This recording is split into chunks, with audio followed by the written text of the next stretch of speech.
Aking may cabbage. Okay na siya. For lunch time. So, maaga akong magluto.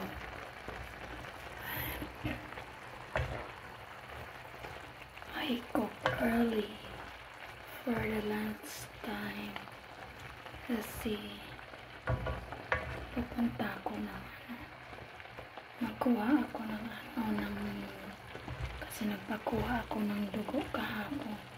Titingnan ko kung bumalik ba yung thyroid ko kasi namamaos daw ako. Tapos parati akong parang lagi akong may ubo.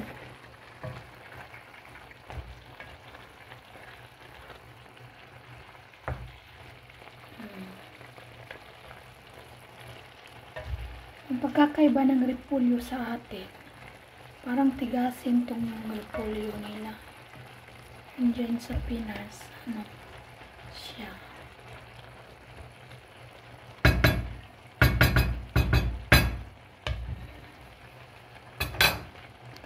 Natin yan.